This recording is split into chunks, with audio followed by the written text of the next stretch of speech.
سورہ سبا سورت نمبر 34۔ شروع کرتا ہوں اللہ تعالیٰ کے نام سے جو بڑا مہربان نہایت رحم والا ہے۔ تمام تعریفیں اس اللہ کے لیے سزاوار ہیں جس کی ملکیت میں وہ سب کچھ ہے جو آسمانوں اور زمین میں ہے۔ آخرت میں بھی تعریف اسی کے لیے ہے، وہ بڑی حکمتوں والا اور پورا خبردار ہے۔ جو زمین میں جائے اور جو اس سے نکلے، جو آسمان سے اترے اور جو چڑھ کر اس میں جائے، وہ سب سے باخبر ہے اور وہ مہربان نہایت بخشش والا ہے۔ کفار کہتے ہیں کہ ہم پر قیامت نہیں آئے گی۔ آپ کہہ دیجئے کہ مجھے میرے رب کی قسم جو عالم الغیب ہے کہ وہ یقیناً تم پر آئے گی۔ اللہ تعالیٰ سے ایک ذرے کے برابر کی چیز بھی پوشیدہ نہیں، نہ آسمانوں میں اور نہ زمین میں، بلکہ اس سے بھی چھوٹی اور بڑی ہر چیز کھلی کتاب میں موجود ہے، تاکہ وہ ایمان والوں اور نیکوکاروں کو بھلا بدلہ عطا فرمائے۔ یہی لوگ ہیں جن کے لیے مغفرت اور عزت کی روزی ہے، اور ہماری آیتوں کو نیچا دکھانے کی جنہوں نے کوشش کی ہے، یہ وہ لوگ ہیں جن کے لیے بدترین قسم کا دردناک عذاب ہے۔ اور جنہیں علم ہے وہ دیکھ لیں گے کہ جو کچھ آپ کی جانب آپ کے رب کی طرف سے نازل ہوا ہے وہ سراسر حق ہے، اور اللہ غالب خوبیوں والے کی راہ کی رہبری کرتا ہے۔ اور کافروں نے کہا، آؤ ہم تمہیں ایک ایسا شخص بتلائیں جو تمہیں یہ خبر پہنچا رہا ہے کہ جب تم بالکل ہی ریزہ ریزہ ہو جاؤ گے تو تم پھر سے ایک نئی پیدائش میں آؤ گے۔ ہم نہیں کہہ سکتے کہ خود اس نے ہی اللہ پر جھوٹ باندھ دیا ہے یا اسے دیوانگی ہے، بلکہ حقیقت یہ ہے کہ آخرت پر یقین نہ رکھنے والے ہی عذاب میں اور دور کی گمراہی میں ہیں۔ کیا پس وہ اپنے آگے پیچھے آسمان و زمین کو دیکھ نہیں رہے ہیں؟ اگر ہم چاہیں تو انہیں زمین میں دھسا دیں یا ان پر آسمان کے ٹکڑے گرا دیں، یقیناً اس میں پوری دلیل ہے ہر اس بندے کے لیے جو دل سے متوجہ ہو۔ اور ہم نے داؤد پر اپنا فضل کیا، اے پہاڑوں اس کے ساتھ رغبت سے تسبیح پڑھا کرو، اور پرندوں کو بھی یہی حکم ہے، اور ہم نے اس کے لیے لوہا نرم کر دیا کہ تو پوری زرہیں بنا اور جوڑوں میں اندازہ رکھ، تم سب نیک کام کیا کرو، یقین مانو کہ میں تمہارے اعمال دیکھ رہا ہوں۔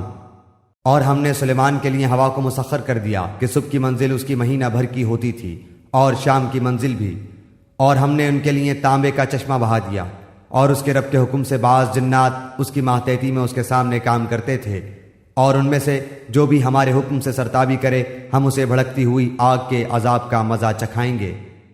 جو کچھ سلیمان چاہتے وہ جنات تیار کر دیتے، مثلاً قلعے اور مجسمے اور حوضوں کے برابر لگن اور چولہوں پر جمی ہوئی مضبوط دیگیں۔ اے آل داؤد اس کے شکریہ میں نیک عمل کرو، میرے بندوں میں سے شکر گزار بندے کم ہی ہوتے ہیں۔ پھر جب ہم نے ان پر موت کا حکم بھیج دیا تو ان کی خبر جنات کو کسی نے نہ دی سوائے گھن کے کیڑے کے جو ان کے عصا کو کھا رہا تھا۔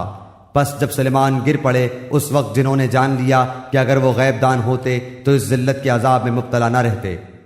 قوم سبا کے لیے اپنی بستیوں میں قدرت الہی کی نشانی تھی، ان کے دائیں بائیں 2 باغ تھے، ہم نے ان کو حکم دیا تھا کہ اپنے رب کی دی ہوئی روزی کھاؤ اور اس کا شکر ادا کرو، یہ عمدہ شہر اور وہ بخشنے والا رب ہے۔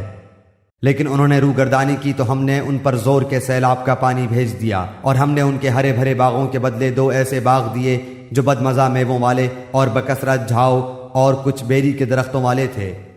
ہم نے ان کی ناشکری کا یہ بدلہ انہیں دیا، ہم ایسی سخت سزا بڑے بڑے ناشکروں ہی کو دیتے ہیں۔ اور ہم نے ان کے اور ان بستیوں کے درمیان جن میں ہم نے برکت دے رکھی تھی چند بستیاں اور آباد رکھی تھیں جو برسر راہ ظاہر تھیں، اور ان میں چلنے کی منزلیں مقرر کر دی تھیں، ان میں راتوں اور دنوں کو بامن و امان چلتے پھرتے رہو۔ لیکن انہوں نے پھر کہا کہ اے ہمارے پروردگار ہمارے سفر دور دراز کر دے، چونکہ خود انہوں نے اپنے ہاتھوں اپنا برا کیا، اس لیے ہم نے انہیں گزشتہ فسانوں کی صورت میں کر دیا اور ان کے ٹکڑے ٹکڑے اڑا دیے۔ بلا شبہ ہر ایک صبر و شکر کرنے والے کے لیے اس ماجرے میں بہت سی عبرتیں ہیں۔ اور شیطان نے ان کے بارے میں اپنا گمان سچا کر دکھایا، یہ لوگ سب کے سب اس کے تابع دار بن گئے سوائے مومنوں کی ایک جماعت کے۔ شیطان کا ان پر کوئی زور اور دباؤ نہ تھا مگر اس لیے کہ ہم ان لوگوں کو جو آخرت پر ایمان رکھتے ہیں ظاہر کر دیں ان لوگوں میں سے جو اس سے شک میں ہیں، اور آپ کا رب ہر چیز پر نگہبان ہے۔ کہہ دیجئے کہ اللہ کے سوا جن جن کا تمہیں گمان ہے سب کو پکار لو، نہ ان میں سے کسی کو آسمانوں اور زمینوں میں سے ایک ذرے کا اختیار ہے، نہ ان کا ان میں کوئی حصہ ہے، نہ ان میں سے کوئی اللہ کا مددگار ہے۔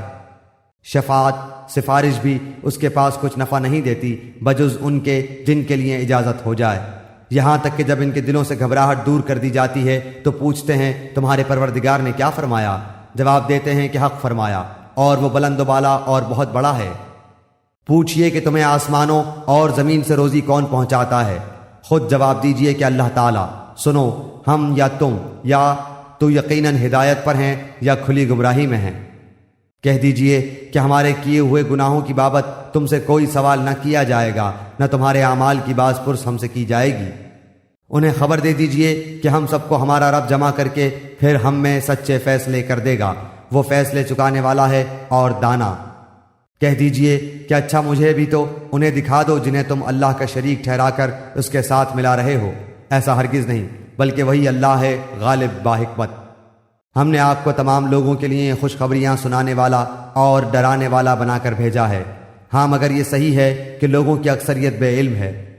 پوچھتے ہیں کہ وہ وعدہ ہے کب؟ سچے ہو تو بتا دو۔ جواب دیجئے کہ وعدے کا دن ٹھیک معین ہے، جس سے ایک ساتھ نہ تم پیچھے ہٹ سکتے ہو نہ آگے بڑھ سکتے ہو۔ اور کافروں نے کہا کہ ہم ہرگز نہ تو اس قرآن کو مانیں نہ اس سے پہلے کی کتابوں کو۔ اے دیکھنے والے، کاش کہ تو ان ظالموں کو اس وقت دیکھتا جبکہ یہ اپنے رب کے سامنے کھڑے ہوئے ایک دوسرے کو الزام دے رہے ہوں گے۔ کمزور لوگ بڑے لوگوں سے کہیں گے اگر تم نہ ہوتے تو ہم تو مومن ہوتے۔ یہ بڑے لوگ ان کمزوروں کو جواب دیں گے کہ کیا تمہارے پاس ہدایت آ چکنے کے بعد ہم نے تمہیں اس سے روکا تھا؟ نہیں، بلکہ تم خود ہی مجرم تھے۔ اس کے جواب میں یہ کمزور لوگ ان متکبروں سے کہیں گے نہیں، بلکہ دن رات مکر و فریب سے ہمیں اللہ کے ساتھ کفر کرنے اور اس کے شریک مقرر کرنے کا تمہارا حکم دینا ہماری بے ایمانی کا باعث ہوا۔ اور عذاب کو دیکھتے ہی سب کے سب دل میں پشیمان ہو رہے ہوں گے، اور کافروں کی گردنوں میں ہم طوق ڈال دیں گے، انہیں صرف ان کے کیے کرائے اعمال کا بدلہ دیا جائے گا۔ اور ہم نے تو جس بستی میں جو بھی آگاہ کرنے والا بھیجا، وہاں کے خوشحال لوگوں نے یہی کہا کہ جس چیز کے ساتھ تم بھیجے گئے ہو ہم اس کے ساتھ کفر کرنے والے ہیں، اور کہا ہم مال و اولاد میں بہت بڑے ہوئے ہیں، یہ نہیں ہو سکتا کہ ہم عذاب دیے جائیں۔ کہہ دیجئے کہ میرا رب جس کے لیے چاہے روزی کشادہ کر دیتا ہے اور تنگ بھی کر دیتا ہے، لیکن اکثر لوگ نہیں جانتے۔ اور تمہارے مال اور اولاد ایسے نہیں کہ تمہیں ہمارے پاس مرتبوں سے قریب کر دیں۔ ہاں، جو ایمان لائیں اور نیک عمل کریں ان کے لیے ان کے اعمال کا دوہرا اجر ہے، اور وہ نڈر و بے خوف ہو کر بالا خانوں میں رہیں گے۔ اور جو لوگ ہماری آیتوں کے مقابلے کی تگدوں میں لگے رہتے ہیں یہی ہیں جو عذاب میں پکڑ کر حاضر رکھے جائیں گے۔ کہہ دیجئے کہ میرا رب اپنے بندوں میں جس کے لیے چاہے روزی کشادہ کرتا ہے اور جس کے لیے چاہے تنگ کر دیتا ہے۔ تم جو کچھ بھی اللہ کی راہ میں خرچ کرو گے اللہ اس کا پورا پورا بدلہ دے گا، اور وہ سب سے بہتر روزی دینے والا ہے۔ اور ان سب کو اللہ اس دن جمع کر کے فرشتوں سے دریافت فرمائے گا کہ کیا یہ لوگ تمہاری عبادت کرتے تھے؟ وہ کہیں گے تیری ذات پاک ہے اور ہمارا ولی تو ہے، نہ کہ یہ، بلکہ یہ لوگ جنوں کی عبادت کرتے تھے، ان میں کے اکثر کا انہی پر ایمان تھا۔ پس آج تم میں سے کوئی بھی کسی کے لیے بھی کسی قسم کے نفع نقصان کا مالک نہ ہوگا، اور ہم ظالموں سے کہہ دیں گے کہ اس آگ کا عذاب چکھو جسے تم جھٹلاتے رہے۔ اور جب ان کے سامنے ہماری صاف صاف آیتیں پڑھی جاتی ہیں تو کہتے ہیں کہ یہ ایسا شخص ہے جو تمہیں تمہارے باپ دادا کے معبودوں سے روک دینا چاہتا ہے، اس کے سوا کوئی بات نہیں، اور کہتے ہیں کہ یہ تو گھڑا ہوا جھوٹ ہے، اور حق ان کے پاس آ چکا، پھر بھی کافر یہی کہتے رہے کہ یہ تو کھلا ہوا جادو ہے۔